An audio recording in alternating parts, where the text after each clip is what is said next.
Hi, I'm Darren McDonald. Sudbury.com has invited candidates running in Sudbury and Nickel Belt for the June 7th provincial election in to talk about their respective policy platforms. Today we're joined by Dr. David Robinson. He's the Green Party candidate in Sudbury. Welcome, David.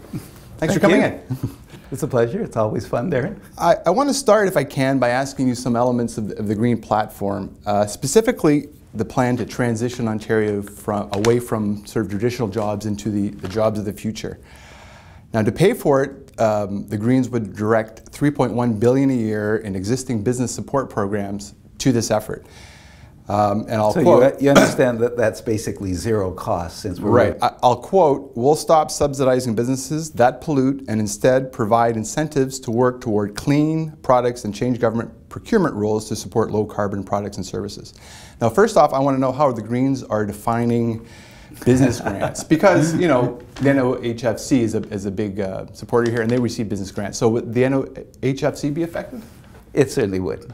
The NOHFC is not a big sort of criminal with respect to supporting oil companies or specific research for example, who's the big gas company? They get support because they say that they're interested in developing,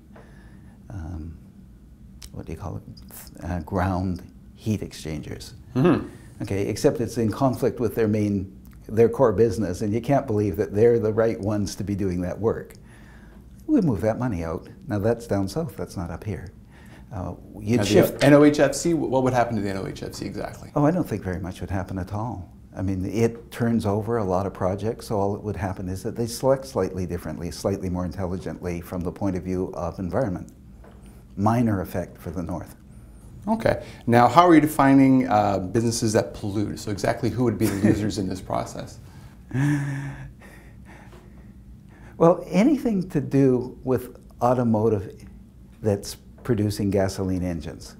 We already have the technology to go electric. The exciting thing for the Greens is that we can convert to a low carbon economy and create more jobs. That it's not free. It makes us better off. We stop exporting $55 billion a year to Alberta and Pennsylvania. That's money that stays in the community. So shifting a little bit of money around to encourage the companies that are going to take advantage of those opportunities just makes lots of sense. So, but can you give me an example of a business that is currently drawing from that $3.1 billion that will no longer get that kind of money? You're not sure? I think, well, I'm not sure. I mean, I can give you, I don't have a list of those businesses, but I don't think it's important. What's happening is you're setting a policy which directs money, which requires that when we invest government money, we're investing in places that move us towards a green economy. We don't have to say, hey, that was a terrible mistake, to say that's the right policy. Okay, so you're looking at about $3 billion and change a year. That's more than $12 billion over the 4 years. So where would that go exactly? How would that be spent? How would it be spent? Well, how about, just to pick one really important example that we're missing, the ministers of energy and environment met last summer, a year ago, and their staff said, invest in developing heat exchangers, and they weren't too keen about ground heat exchangers of the sort that we'd use here in Sudbury. Glenn mentioned that last night in the interview, but the fact is he'd done nothing. He has absolutely done nothing. All he said is, I read that report. I was impressed he'd read the report, because I didn't think he'd seen it. Nothing I've seen in the action of his department showed any sign.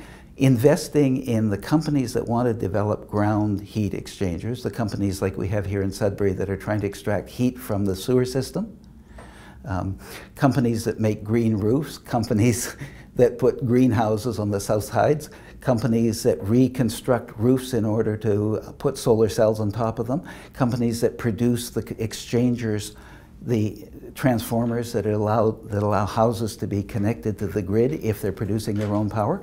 All of these things need some investment. The technology's there, but it needs to be refined for this economy. That's where you put your money, in all of those things that make the transition faster. Right now, we've been giving money to, well, I've got to say, I don't think NOHFC really picks the most strategic items.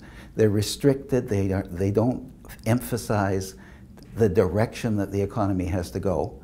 They emphasize getting some money out in the north. Well, I can get money out in the north really easily, but I want to target it where it's going to make a difference to, for example, community heat and energy production. We have all this biomass that we can produce essentially green energy with for all these communities that are currently spending an awful lot on electricity. You don't reduce the price of electricity by borrowing the way the government's done. What you do is you get a cheaper heat source. We can do that, and Northern Ontario is the place to do it. Your party estimates that you can save $10.66 billion over 4 years by changing the fair hydro plan. You guys call it the unfair hydro plan. Yes. Can you flesh that math out a bit? Because I mean, in addition to the 10.6, you're also estimating $3.56 billion saving in HST costs. Can you just explain those estimates for me a bit? The $10 billion is the interest cost. All that the Premier did was cave into pressure, public pressure, and pressure from the opposition parties who said the electricity prices were too high. Okay, if you buy a boat, you take out a mortgage, you have to pay the mortgage. You don't want to pay the mortgage, what you do is you take out a second mortgage and pay off the first one. That's what Kathleen Wynne did. That's what the NDP is promising to do. That's what our dear friend Doug Ford is promising to do. Take out a second mortgage. Okay, what happens with a second mortgage? You pay $10 billion in interest. That's the calculation. End of that story. Now, you can do that. Lots of people take out a second mortgage to cover their costs because they can't pay them now. Now, we're doing it because people don't want to pay electricity costs right now, and we don't have an alternative plan. Right. So, so what are you guys going to do differently? How do you save this money then? If you're not going to take out a second mortgage, what's your plan with that, those funds? Let the electricity costs be realistic. Move some of the debt off Ontario Hydro into the government's debt. So we're going to pay it out of a different debt pocket. We're still going to have to pay it. It doesn't matter. You have to pay it. So you just shuffle funds around, or? Pardon? Do we just shuffle funds around? We'll just accept that we've got that debt, tell people that they're going to have to pay that debt. We actually, it's true that the Liberals renovated the system and they got off coal. These are things that cost us a little bit. They added about 4% of very high price power from solar, right? It's pretty small.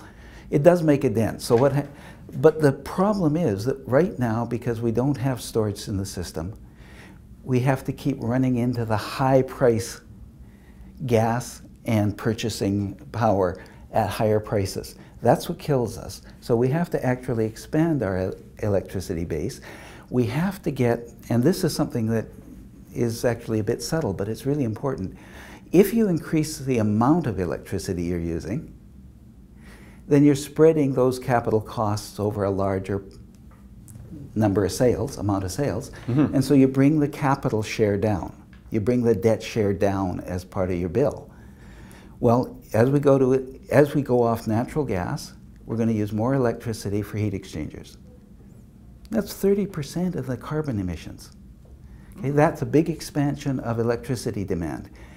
That means that we're spreading out those costs more. So we bring the costs down automatically by converting to a low carbon economy. Now those are harder ideas, right? It's not, I'm going to give you 30% free. We're not saying that. We're saying we change the system so it's cheaper. So would consumers see an increase in their prices, at least in the short term? They're going to see the real prices. So that's 25% increase? No, they're going to see the real prices. They're not going to be lied to. There's a difference between raising the price and hiding the price. They're paying that money out of another pocket. That's a lie. Yeah, although I'm not sure if consumers are that worried about the terminology so much as what they see in their bill, right? Yeah. Certainly if you have the Conservatives screaming, you can't raise my taxes, this is too much, for political reasons, you end up with a miseducated public. You end up with a public that is not getting the right information and a government that's making wrong decisions. Okay, if we could just move on real quick. The policy also estimates you can raise $3 billion over 4 years from the mining public return and aggregate levies, $5.7 billion from road pricing, and $8.26 billion from a parking levy. Can you just sort of give me a quick hit on what each of those mean exactly? Okay. You know, I'm sure everybody knows that Ontario has the lowest resource royalties in Canada. Some of the lowest in the world. If you look at what the best economists say, we give away our resources. Okay, let's just charge a little more for them. That's one of that numbers. Okay, that's the mining public return and aggregate levies? Yep. Okay, now what is the road pricing exactly? And that's $5.7 billion, that's fairly significant. Okay, well, you probably heard that Toronto proposed putting a toll on roads for people driving in from outside so that the people who live in the city don't have to pay for roads outside. You heard that, right? Yeah. Remember what the Premier did? Nope. He said you can't do that because it'll make me lose votes in the suburbs. Okay. Well, say you actually priced roads at their real cost so that the people using the roads paid for the roads. Say you also put... So that's toll roads is what we're talking about. That's basically toll roads. Okay. That's right. Okay. Say you also put on a congestion charge so that if you go driving when you're going to slow everybody down, you pay a little bit more. The cost of the road system drops when you do it right. You also don't get essentially a subsidy for urban sprawl.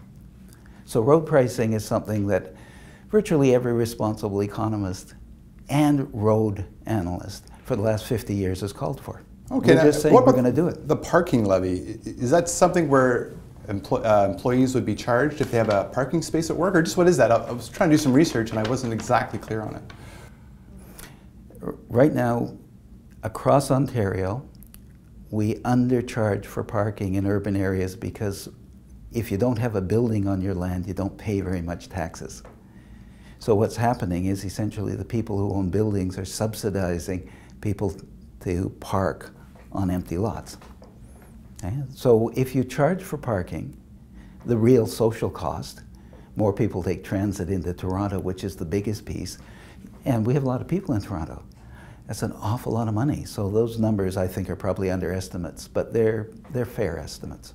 So employers would be charged, and would they pass that on? It's a taxable benefit. Is that how it works? Pardon? Would it be a taxable benefit? It's a deduction for some people, I know. But the thing is, it doesn't really matter whether you charge a toll to the person who drives in, or you charge it to the employer. That's kind of trivial. It may upset people if they see the bill, but the truth is, you cannot run a modern city with such distortionary pricing of parking. You give away parking. It's insane. We do it downtown. We do it. Shopping malls essentially get a tax subsidy for those great big parking lots because we don't charge the same amount for land that's a parking lot as we do for land that's a building. So our tax policy says don't build buildings, build parking lots. Fix that, you save billions. Okay, I want to get one more question before we're done. I'd like to get an assessment from you. It's likely that we won't see a Green government June 8th. So from your perspective, I wonder which of the sort of traditional parties gives you most hope in terms of environmental policy and which party gives you the least hope? Well, obviously the Conservatives have promised to go backwards on most environmental issues. So they're irrelevant. They're the dinosaur in the room, in a sense. Okay, and real quick, the New Democrats the Liberals and the New Democrats have basically the same policies. As the Tories? No, as each other. As each other? They have the Liberal failed cap and trade scheme. And it has failed, it will fail, it can't work. Okay. Thank you for your time today, David. Thank you. Ontarians head to the polls on June 7th. Visit Sudbury.com's elections section for full coverage of all your local candidates. Find out who will be elected MPP for Sudbury and Nickel Belt, as well as who will be the next Premier of Ontario by tuning into our live coverage on election night at Sudbury.com.